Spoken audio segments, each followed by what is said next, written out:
Welcome to Level Up with Winnie Sun.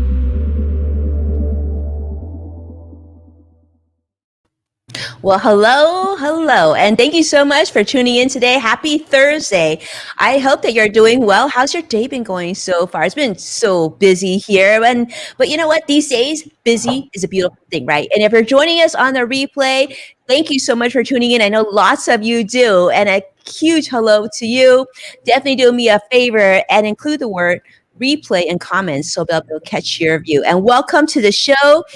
Today is, a kind of a rocky day in the financial market. So let's let you know how it closed. The Dow closed down 7 points today. NASDAQ was up 53 though. We'll take that on the tech side. S&P up 6 as well. Today, CNBC actually reported that House Speaker Nancy Pelosi shared that the minimum wage may be getting a bump depending on where you live. She said that a $15 federal minimum wage will be included in the next coronavirus aid relief package that the U.S. House of Representatives is preparing to send to the U.S. Senate. Now, why am I saying that it won't be everyone getting a bump? Well, in some cities and states, including, I think even we're getting very close here in California, are already at that level. But those who aren't at that level certainly would see a bump in pay, says Pelosi. And in fact, this, she says, will help 27 million people get a raise, 70% of them being women. So certainly you might think that's great news. But it's important to note that that bill, if passed, won't increase minimum wage to $15 an hour overnight, and where it currently sits at $7.25. Because if it does occur, the first jump, according to the latest version of the Raise the Wage Act, would raise the federal minimum wage to $9.50 an hour, and the so-called tipped wage to $4.95 an hour in 2021. It's going to take some time. Now, you might be wondering if this is a good thing, because for employees, that's certainly a good thing. You're getting more money in your pocket, yes. But for others, maybe no. So economists say that raising the minimum wage so dramatically could actually have a negative effect on a few things. Number one, it could actually increase the cost of inflation of goods, right? Number two, companies may be forced to lay off and reduce workforce. Again, not necessarily a great thing. Also, the 2019 Congressional Budget Office report estimates that raising the minimum wage to $15 an hour by 2025 would have actually resulted in a loss of approximately 1.3 million jobs. So there's always a flip side to everything.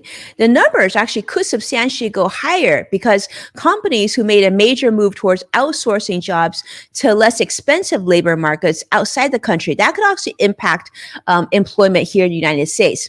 Others are also saying that this might be a large number of overqualified workers taking minimum wage positions because now they're paying better. And that would actually, those jobs normally would go to the younger generation or otherwise inexperienced workers. So this could actually impede younger, less experienced employees to the job market from obtaining work and gaining more experience so that they actually can move ahead. So these are a lot of things to keep in mind.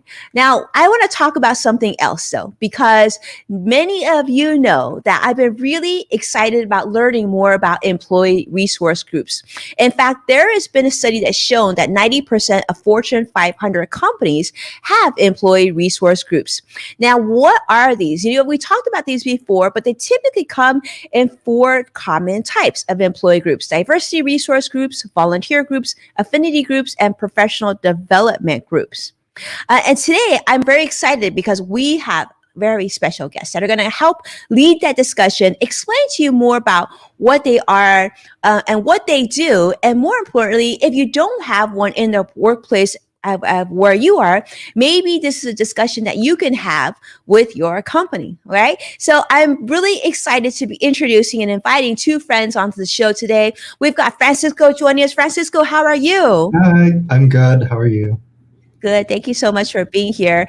Francisco, it's an honor to have you here. Francisco was born and raised in Puerto Rico, but has been based out of New York City for the last 5 years. Well, I love New York City. I mean, to be honest with you, Francisco, I wish I was there because we could probably hang out and talk in person? Would be so much fun. I wish I was there too. Right now I'm in Puerto Rico, but Oh, you're in Puerto Rico right now. Okay. yes, I am because of the pandemic. But maybe I'll go back. I don't know. It's so uncertain still. Oh, how interesting. So, I mean, but that's good. I mean, you're able to work remotely, and so that's really a positive thing. It's I think a lot of us are experiencing with the pandemic. In fact, Salesforce just announced this week that they might actually take almost all their employees to a partially remote status. So. Honestly, see, Mhm. it seems that you have started your career in a startup environment and you currently work at Hearst, one of the nation's largest media companies. In 2020, you founded an employee resource group. So we're excited to talk to you about that. But let's also bring my friend Tyra onto the stage. Tyra, how are you? Great. I'm so excited to be here. I'm so excited to have you. So, Tyra, you're from St. Louis, Missouri, right? And Yeah. graduated from Vanderbilt just recently. She's as you can tell, she's a powerhouse. And with the support of the T. Howard Foundation, you were given the opportunity to intern at the New York Times. Many of us watching the show are very familiar and love the New York Times. And she started there in 2018, and she's turned into a full-time position and you're currently there as a product support manager. So welcome to the show. How are you? It's such a treat. I know I asked you this already, but it's such a treat because I actually got to spend some time on the phone with these two incredible leaders here. So it's really nice to actually see you in person. I feel like I already know you. So The same thank way. you so much for doing that. Well, those of you who are joining on the show, I want to just tell you, we are super excited to have you with us because, you know, this discussion is something I think more and more of us need to talk about and share, especially right now during the pandemic. We saw what happened with 2020. The topic of I'm totally messing this. Inclusion, right? Inclusion is so important. Diversity is so important. These are things that we need to talk about. And then what I want to do is start with a quote that was shared and start with who said this. Now, those of you who are joining us live, I want definitely for you to participate as well. I see Robin Stevens joining us on Periscope. Vicky, I love see you on Facebook. We see Joshua on YouTube and so many others on all different platforms. The quote that I love to share with you today is inclusion is not a matter of political correctness. It is the key to growth. So if you don't mind, tell me, do you think Oprah Winfrey said this, Lucy Liu, Abraham Lincoln, Jesse Jackson, Barack Obama? Who do you think, or Dwayne Johnson? Who do you think actually came up with this quote? I'm going to give you a moment here, and then I'm going to ask Tyra. Tyra, what do you think? I was definitely hoping to copy off of Don't Francisco. start with me. Four is one of my favorite numbers. Is it Jesse Jackson? She goes with Jesse Jackson. All right. And Robin Stevens is going with Barack Obama, number 5. Francisco, who do you think? I think I'm gonna say Obama. You're going to say Obama as well. Yeah. Nobody, no calls are. I don't know. So Vicky, you're here. Joshua, you're here. Joshua said Barack Obama as well. So, okay, Vicky, I don't know what your guess is, but if you have an answer, we definitely hear from you.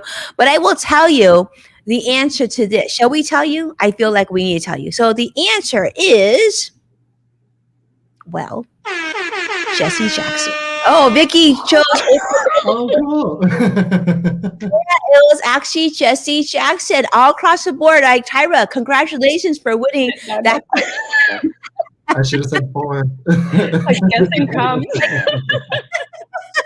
You know, they were all good answers though. So we were getting there. But let's talk about ERGs. You know, you both are part of ERGs, and I would love if let's just start with this discussion. This is where did you start and sort of how did this come to be? I'd love to start with Francisco on this. Tell me a little bit about your background. You're in Puerto Rico right now. You know, this ERG experience. We want to know more about this. And for a lot of us who are watching may not know the term of ERGs and really what ERGs do. Can you start with that, Francisco? Yeah, definitely. So first I would say, well, ERG is Employee Resource Group. And I had no clue what that meant either until about 2 years ago, because I'd never been part of one until I started working with the groups at Hearst. Now, I my involvement in the groups, I feel is like it's a little different. So I was born and raised in Puerto Rico, and I started my career here at an ad agency, where yes, like sorry, step back. I identify as queer, and I'm also a Latinx person, just being Puerto Rican. So being in the work environment here in Puerto Rico, I did sometimes feel that sort of like difference based on like my orientation.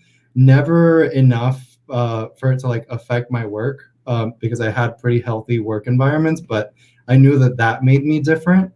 But it wasn't until I moved to New York that I really got that experience of just like feeling like the other person, especially just like having just regular conversations with folks and people questioning my like things like my immigration status or questions that I felt should have been just like common knowledge, Puerto Rico being part of the United States. And really, I started working in these groups out of an invitation that I got from the folks that founded the groups.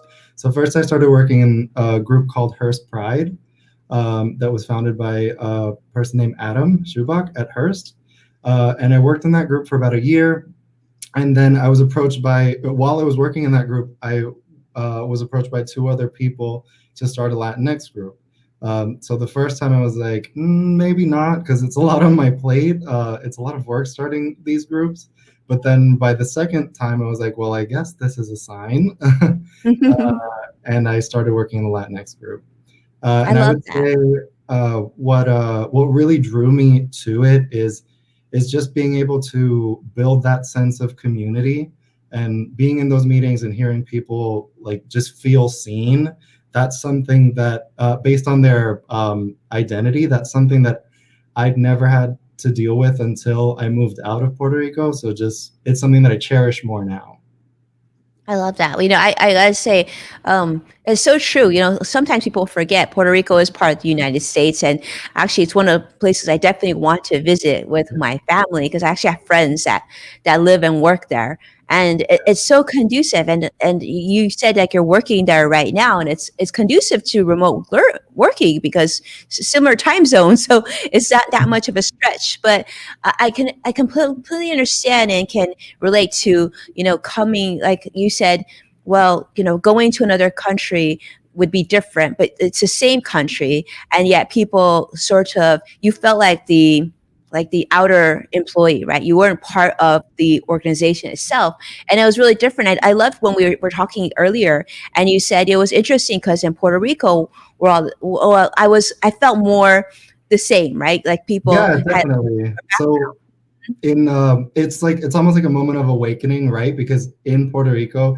I am like the predominant class. Like I am male, I am lighter skin. So coming into a different environment where I'm now a minority, it was super eye-opening at first. And then it just made me appreciate all of the other cultures that were around me. I love that. I love that. Tyra, I would love for us to have this conversation as well. Obviously you're not that long out of college, right? And you're at a very large, very well respected company. And yet you have a very big role too, a very big leadership role. So talk to us about that, Tyra. Like, how did this come to be? And how do you feel about your position now? Absolutely. So as I mentioned before, I'm from St. Louis, or I guess Winnie, you mentioned that.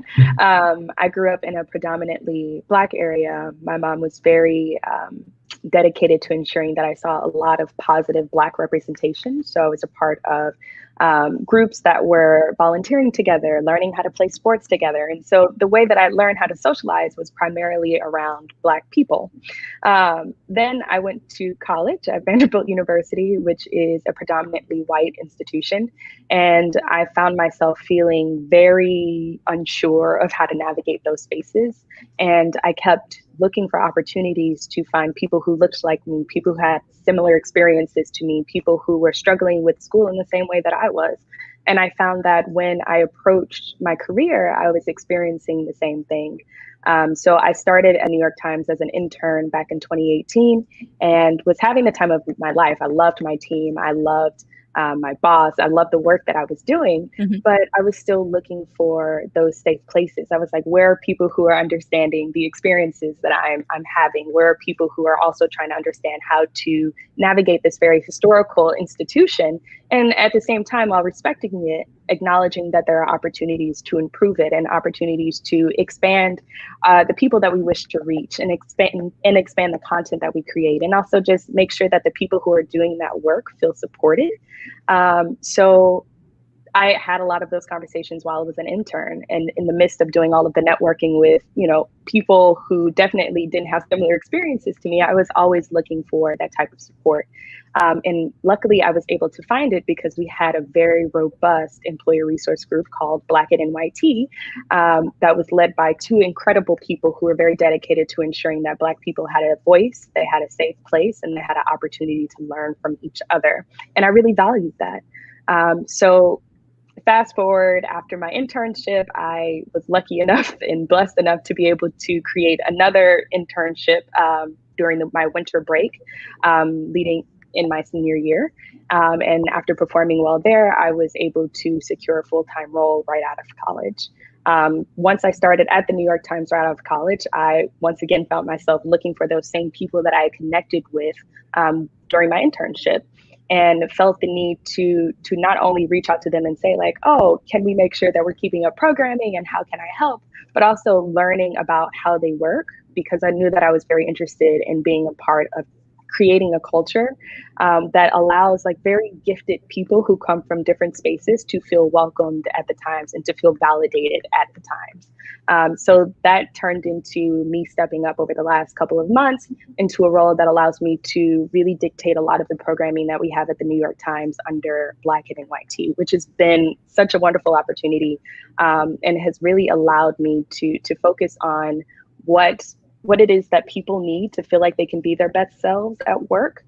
And also doing the work of saying, okay, if there are some hard conversations that we may not feel confident about having in front of people, how can I have those conversations in a vulnerable way with you and take that feedback back to leadership, back to people that are interested in doing something about it and make some things happen. One thing that I kept learning over the course of my time at the New York Times was that there was a lot of suppressed emotions that hadn't been given the opportunity to come to light. And there is always an opportunity to say, okay, if you don't feel comfortable doing that, can I advocate for you? Can I speak to your voice? If you feel like you don't know how to navigate a situation, we see a trend across all Black employees, then how can I bring in a speaker so that they can address it? If I know that there's something controversial happening outside of this company that we all would like to engage with, then how do I bring a speaker to the company that teaches us how to navigate those types of conversations? And I found that work to be very empowering and very fulfilling. I love that. And Joshua is joining us from YouTube and he's saying this is very inspiring. I'm going to tell you, just getting a chance to meet both of you and having these sort of dialogues, I'm very inspired by both of you. Tyra, I'd love for you to lead on this one as well, which is why do you think it's important for companies to invest in diversity and inclusion? And definitely, Francisco, we're coming to you for this too. When you don't have diversity and inclusion, you are missing talent. And if I'm speaking to leaders, I try to make that as clear as possible. When you're talking about expanding a business, making it more robust, even expanding your offerings, that requires you to have people who work under you who also know that there are different opportunities that would allow a company to go after that. And you're not going to get that with the same group of people, with sourcing from the same areas or sourcing from people who look like you and talk like you and think like you. All you have is untapped talent. And a lot of that is systemic, and we have to do our part to figure that out in our workplace.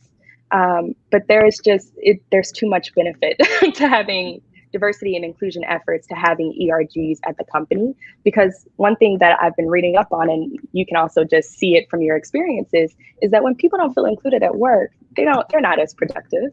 They spend a lot of time talking about how to fix things, how to improve their experience. You also see a lot of turnover and attrition when people don't feel like they can belong at work. I find that with my employee resource group, with having a strong team that does incredible work and cares about diversity, equity, and inclusion, if I need to start work early or even stay at work late, I'm not as agitated about it because I feel like my work is fulfilling and I know that I'm appreciated for doing it. But that has to come when the company and all of our executive leaders say diversity and equity and inclusion is a priority for us and we care about your experience and we recognize that whatever you may be dealing with outside of here also affects how you do your work. And we are doing our part to make sure that you can be your full self. And we are doing our part to acknowledge that you as a Black woman, or you as a part of the Latinx community, or you are part of the LGBTQ plus community are having experiences that not all of us are going to get. But because we understand diversity, equity, and inclusion, because we understand that it needs to be prioritized, then we are at least making the space for you to acknowledge that in the workplace and also allow us to learn more about how you feel navigating the world when you're not at work. So I can't see a reason not to invest in diversity, equity, and inclusion. You'll see financial benefits, you'll see employee benefits, and you'll see that word of mouth will carry you the rest of your career, or it'll carry the company the rest of its lifetime, just because you're constantly expanding and including people. Right. And people feel good when they're included. That's for sure. I will say this, and Francisco, I would love to hear your thoughts on this. And, sometimes I've heard this in the past where companies will be reluctant to really being disinvested in diversity inclusion, right? They might feel like, well, then employees are going to come together and they might, create these groups and whatnot to counteract what we're doing. Maybe then they don't know what's happening, so they're not sure if they can trust these programs. So Francisco, why do you think it's so important also for companies to invest in diversity inclusion? I mean, Tyra's obviously set the stage very, very high for us, but there's other things that we're not thinking of that employers should be thinking about, that why this makes sense for them? Yeah, for sure. First off, Tyra, that was a beautiful answer. And then I think Definitely. the only thing that I can add to that is just thinking about it from a business perspective. We live in a diverse world, whether you like it or not. Our audiences are diverse. So what the product that we're making to fulfill those needs for those diverse audiences, you need diverse voices in the room so you can be able to cater to all of those audiences. I think about from like just at Hearst, we're making content, right? There's so many things that we could cover, and like most of our magazines have cultural content. You need diverse voices in those rooms. I love that. So Francisco, let me ask you this, talk to me about which ERG you're with, and what happens when you feel like you really identify with more than one ERG? It is like if an employee is at a company, do they tend to stay with one? Do they tend to participate more than one? I mean, I've done some volunteer speaking at ERGs at NBC and DreamWorks, and it seems like there's also overlap of the employees in different ERGs. What's been your experience with that? Yeah, well, I definitely. There's definitely some overlap. I would say in terms of like from right now, I'm working mostly with the Latinx group. In terms of ERG like planning, I would say that's where it becomes a little bit more siloed, just because you have to manage what you're planning for the group and also your workload. But in terms of like belonging to a community, before the Latinx group was a thing, I was still going to the Black culture meetings. There's also a group called Allied that's just for folks who want to be better allies. Like the affinity groups, the employee resource groups at Hearst are pretty open. It's not like it's like a set membership. You can just go to whichever groups you would like. So why not open yourself up and just be an ally to all of the groups?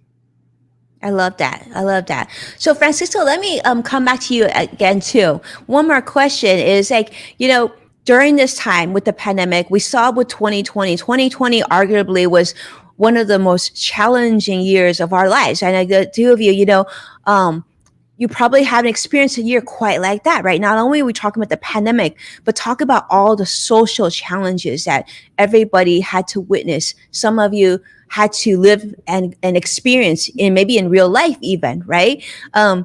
So how did you navigate these discussions? Did you tackle these discussions in your ERG? And then I definitely want to come to Tyra on this one. Sure.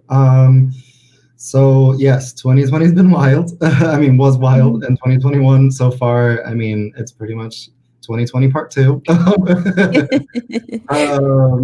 I would say in terms of like social events and like that, like really community building part of it, the fun part of the employee resource groups. In terms of like engagement, that's definitely been a little challenging just because everyone's been dealing with their own set of problems during the pandemic. But definitely the events that happened over the summer and all of the Black Lives Matter protests, that was something that just fueled all of the diversity and inclusion programming, I would say at Hearst, and I would say probably industry-wide. And to be quite honest with you, I was in New York and I was going out protesting, and I was not really paying attention to the employee resource group, to the Latinx group. But the times that we did get together, we had conversations about colorism.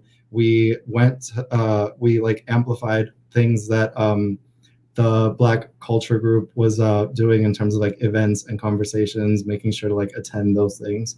There was also so much room just for engaging with like people across the company through the Allied Affinity group.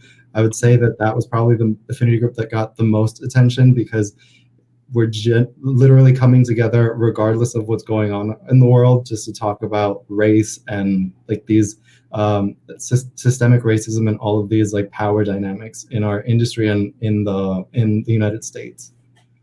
I love that. I think that's so helpful to have an outlet where you can have these honest conversations. Tyra, I had to come to you because we need to talk about that. Let's talk about like Black Lives Matter. It's a very big thing. It's a very real thing. Now we're on the third day of the impeachment trial. I feel like will this story ever end? Right? Like there's just continue to be there's so much clarity, and yet we're still not seeing enough movement, right? And I think you and I talked about that a little bit, but I'd love to get your thoughts on this.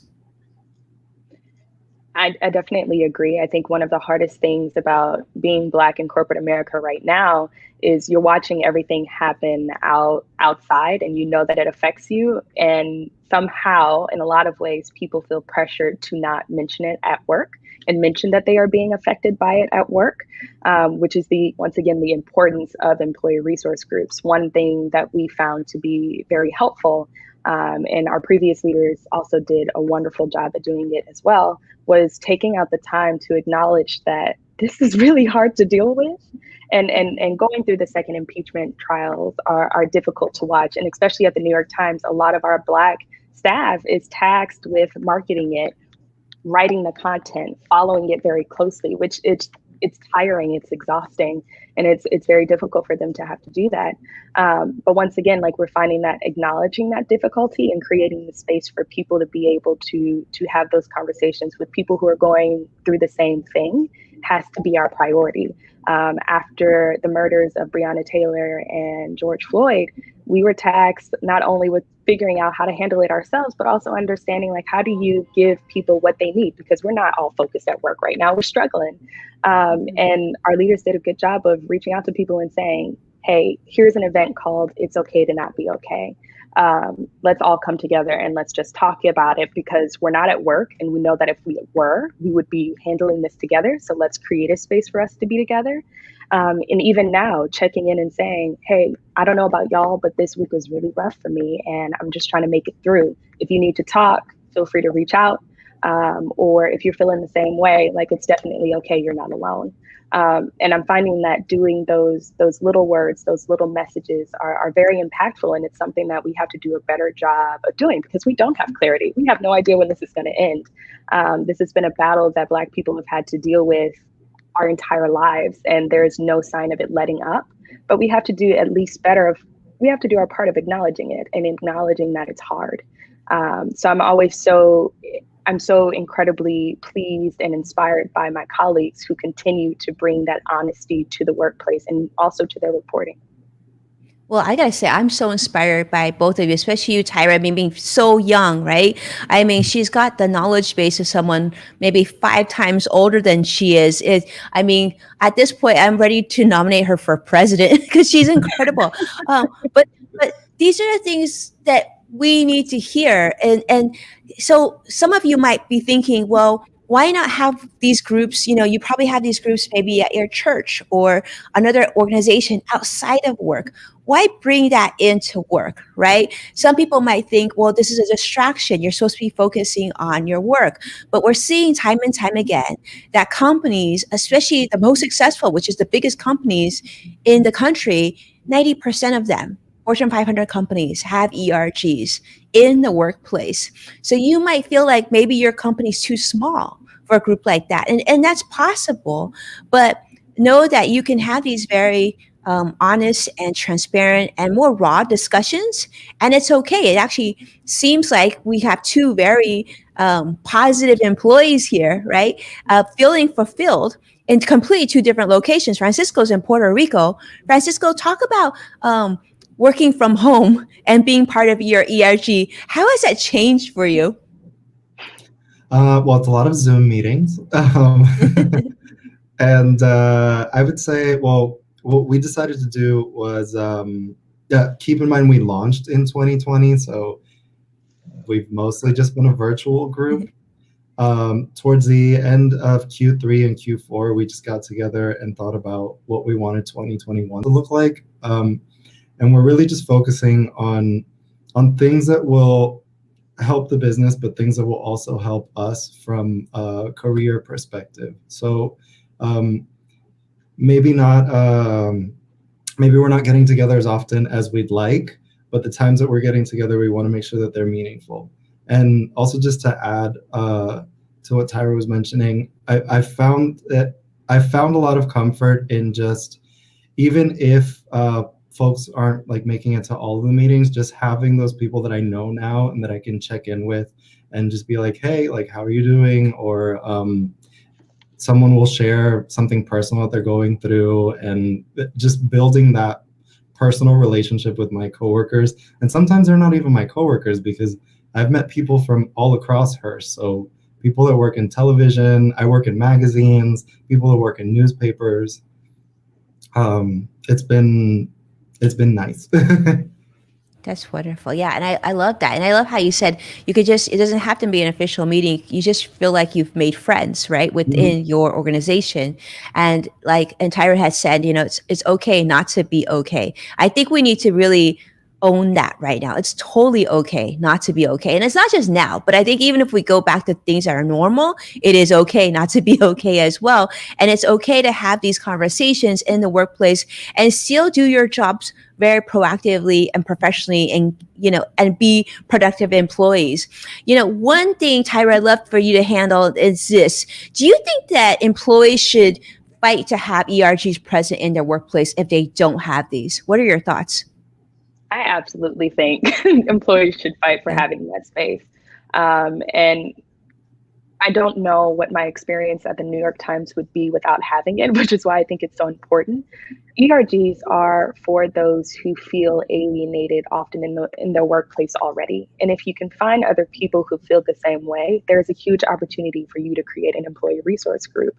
It's about making sure that you have a community that you can reach out to that can help you not just with your day-to-day work, but also for building opportunities, for networking, for development. And it is absolutely necessary to have it. And I don't know how difficult it would be to establish that, but I do know that companies have to champion it, especially when you see there's so many companies already have these programs. If you don't have them, that's also something telling about the lack of diversity that may exist in your company, or it's very telling about how people feel within your company. And I tell everybody to do it as often as possible. If you haven't found yours, or if it doesn't exist, create one. Reach out to your executive leadership and say, I think there's an opportunity to create community here.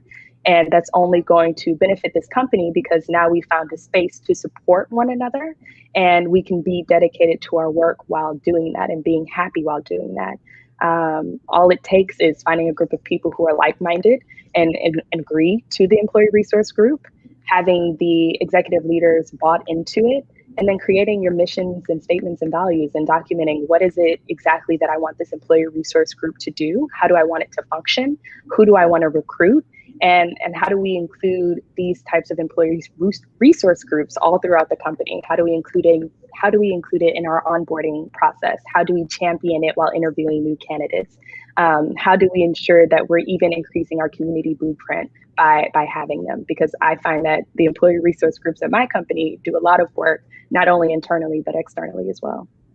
I love that. I love that. I couldn't agree with you more. Even just in this year with 2021, I've been booked, I think like 3 or 4 different ERGs have already reached out to me. I'm going to be speaking to them, teaching them about, personal finance, how to like do their mid-year planning. And I remember, I've been working with different types of ERGs at different companies for so long. Like I spoke at a millennial group at Johnson & Johnson, right? And then now I'm doing a whole bunch of work with NBC, multiple ERGs at that one company, and then DreamWorks Animation and whatnot, and giving them the, and it's great because they come to me and say, I would love for you to teach us about this. And then we just get it done so quickly. It doesn't have to go through so many different layers of hierarchy to be able to deliver value to the organization. So if you're watching this and you're thinking, wow, we don't have this and we should definitely do this.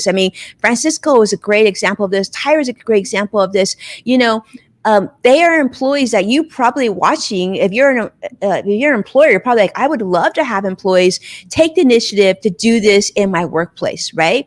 And sometimes it takes initiative to say, like, this is something that we're very passionate about. It's not just going to be some splashy ad, but we're actually going to do something like this. And so, Francisco, talk to me about this. How are you're feeling? Should we fight for these in the workplace? And if people don't know how to start this, where do you think they should go? I think we should definitely fight for these.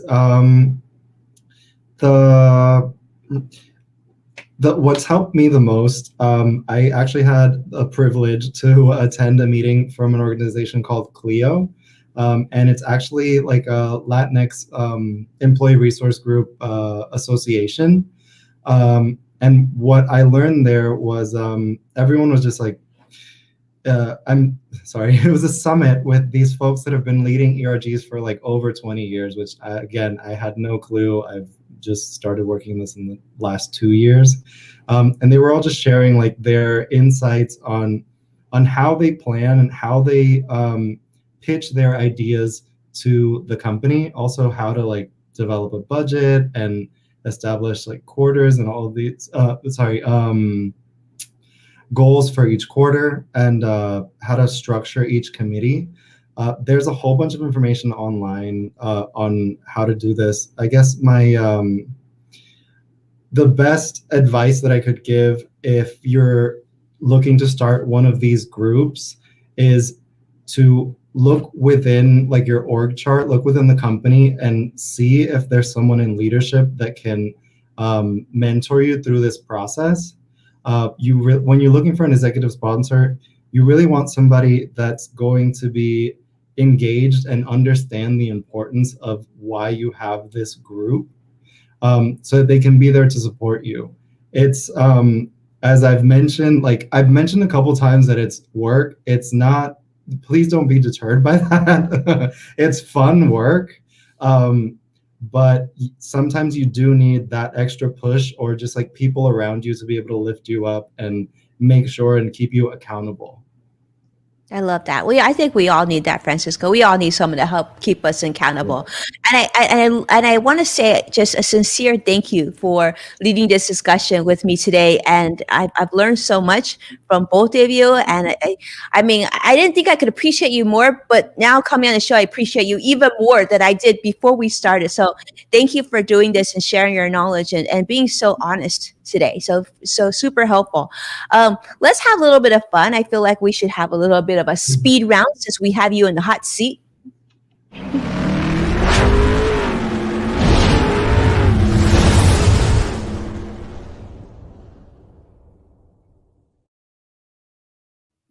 All right, Tyra, my friend, let me ask you this. So you run an ERG and you obviously have a lot of guests. Who's one guest, if you could choose anyone that you would love to have speak for your ERG? Let's put it out in the universe and see if there's somebody watching that can help us out with this. I'm sorry. I wish. Make a wish. Okay. I love how I just blanked on every person I've ever seen in my entire life just now. I feel like the big one is like, was it like Beyonce or somebody? Like Beyonce, I love it. We'll take it. All right. Tyra wants Beyonce. For those of you watching, if you have a relationship to Beyonce, you definitely need to connect the two of them. I'm pretty certain Beyonce would love to meet Tyra. All right, Francisco, who would you love to bring into your ERG to speak? I'm a huge fan of India Moore, and I feel like she has a lot to say. Okay, so there. Okay, so anybody listening, if you have a net connection, definitely hook Francisco up, all right? We're asking for some virtual favors here. All right, next question, we'll start with you, Francisco, is you've been given a budget of $1,000 to spend as you choose. What do you spend it on? If I'm thinking about work and ERGs, right now, at this very moment, I would probably use it to treat that like core group of folks that have been so great in terms of like all the planning and just like being super consistent with all of the work that goes into the ERG. Okay, but what would you treat them to? Oh God, all of a sudden something that's pandemic friendly. I don't know, I'd send them some food. I know. I think food would be really good. Maybe even cookies or something. All right, Tyra, what about you? You get $1,000. What do you spend it on? I'm posting cash bail for as many people as I can with $1,000. Oh, I love that. I think a lot of people would certainly appreciate that. And we love hearing that. So thank you so much for the two of you for spending the time and being so honest and being so generous with us today. Let me ask you this. If people want to follow you and get to know you better, what do you recommend that they reach out, Tyra? LinkedIn. I don't have any other social media. Okay, Tyra on LinkedIn. And Francisco, where are you? I'm on Instagram, Fran Fresher, and you could also follow our ERG page at Hearst Latinx. I love it. Okay, so both of these individuals you'll definitely want to stay in touch with, and I'm going to definitely do the same as well. And I want to say huge thank you also for those of you for tuning in. So do me a favor, subscribe to our YouTube channel and catch our replays and strategy videos. You have here our live stream, which streams on 6 different platforms every day that the financial markets are open. Thank you so much for watching. Thank you so much, Tyra. Thank you so much, Francisco, for supporting our program, sharing the show with those that you love. And as a reminder, you can find full episodes of Level Up on NASDAQ, Amazon Fire, and Roku. Be well, and I can't wait to see you again tomorrow. Take care now.